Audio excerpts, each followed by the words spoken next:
Good morning, everyone, and welcome to Wednesday morning. It's Stephen Whiteside here from theuptrend.com.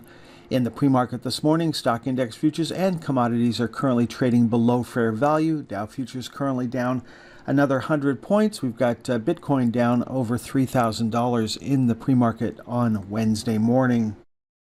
Now, Wednesday is going to be a jam-packed day. We've got lots of economic numbers coming out, and then we've got energy inventories coming out later in the morning.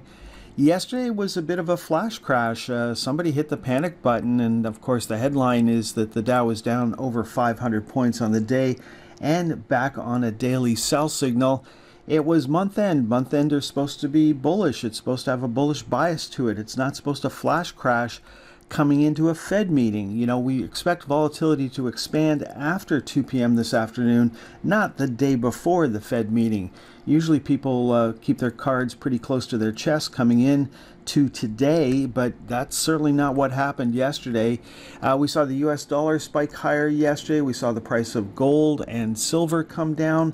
We also saw a reversal in the price of copper. Crude oil was down yesterday. It's down again in the pre-market this morning. Natural gas was down yesterday. That is not unusual. Speaking of oil, soybean oil collapsed yesterday, breaking down below the previous low. Looking at Bitcoin and Ethereum, they're back in the flypaper channel right now, and with Bitcoin down another $3,000 in the pre-market, it looks like we're going to start trading below the flypaper channel. So we peaked in early March, and we've been making lower highs, and now we're going to start making another lower low.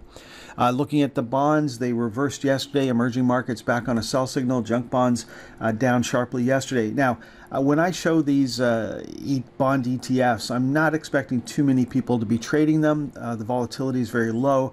You can see the big down bar that we had yesterday in the junk bond ETF. That only equates to a little over 0.5% move. So it's very hard to make money trading these, but we want to keep track of where money is going.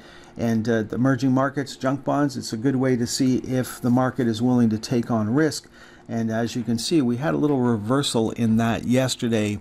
Looking at the iShares for the TSX 60, we're back on a sell signal as of Tuesday's close. The S&P 500 is also back on a sell signal, closing just below the lower channel line. Now, there are a lot of symbols that traded down to the lower channel line, like the triple Qs, but did not close below it. The equal-weighted NASDAQ 100 ETF did close below. The iShares for the Russell 2000 didn't, the small caps did, and the micro caps didn't. So there's a lot of new sell signals from yesterday's trading action, and there's a lot of new symbols just waiting for one more push before we get a new daily sell signal. Now, the biggest losers yesterday, well, most of the market was down yesterday, but unfortunately it was the commodity sector that led the market lower. U.S. gold miners are back on a sell signal. Copper miners are still holding up. Things would change on Wednesday with a close below $45.29. Silver miners back on a sell signal. The Canadian gold miners ETF is still on a buy signal, looking for a close on Tuesday below $19.34. The TSX gold index and ETF, they're global. There are some international stocks in here, so it's not only Canadian gold stocks, but it is a good way to play the gold mining sector.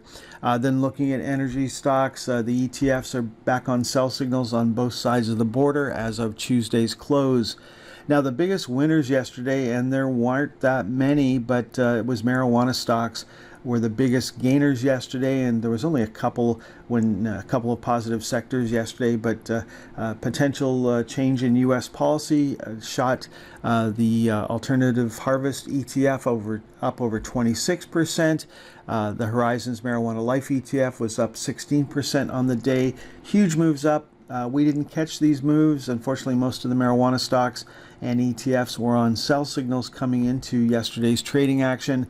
The most actively traded U.S. stock yesterday was a Canadian marijuana stock, Tilray, trading right up to the top of the open gap. Did not fill it in the U.S. I think it was off by 2 cents. We'll look at the Canadian version in a second. Then the only other thing that worked yesterday were Canadian utility stocks. Otherwise, everything else was down on the day. Now, looking at what worked on the TSX 60, it was Restaurant Brands was up sharply, so that's Tim Hortons. Then what didn't work was Cameco, already on a sell signal, so no change in trend there. What worked on the TSX itself, well, Tilray was the big winner. It ran up, filled the gap. So that gap is no longer in play. Let's see if they can push it higher from here, but it's not a stock I'm going to chase at the present time. Certainly it was an overreaction to some potential change in policy. The potential hasn't happened yet, so still got some work to do there. Then looking at what didn't work on the TSX, it was Ivanhoe Mines is back sitting right on the edge of a new daily sell signal. We were looking for a close below 1865 and we closed at 1866. So again, another symbol just sitting on the lower channel line. On the Dow, the biggest winner was 3M. It's been on a buy signal for a while, so no change in trend there. The biggest loser was Caterpillar. No change in trend there. It has not broken down below the recent low. That might happen today. On the NASDAQ, the biggest winner was NXP. No change in trend there, making a new high for this particular move, heading up towards the highs from early March. Then looking at what didn't work was the GE Healthcare, which gapped lower yesterday. So on Tuesday, our system actually generated a buy signal. You come in Wednesday morning, you check what's happening in the pre-market. For U.S. stocks and ETFs, you can usually see some pre-market action. In the Canadian market, that isn't really available as much to you, or if it is, it's not easily available. So, what you need to do is check the bid and ask before you put an order in, just to make sure things haven't shifted dramatically overnight. Then looking at what worked on the S&P 500, the big winner was Leidos, which gapped higher, making a new high for this move.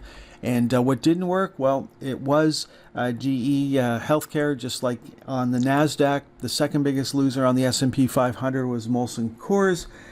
Really disappointing, down nearly 10% on the day. It's been on a sell signal for most of April. Now, yesterday was rather perplexing for a lot of reasons, but one of them was that we had that big down move in the markets, but a very small move in the VIX. And the VIX was up on the day, but nowhere near the upper channel line. And certainly we did close above the previous day's high, but that's really not a lot of movement for the VIX, considering what happened to the rest of the global financial markets. So we are looking for a close above 1732 on Wednesday to give us a new buy signal for the VIX. That is certainly a head scratcher, and I have absolutely no explanation why the VIX did not move with the rest of the global markets on Tuesday.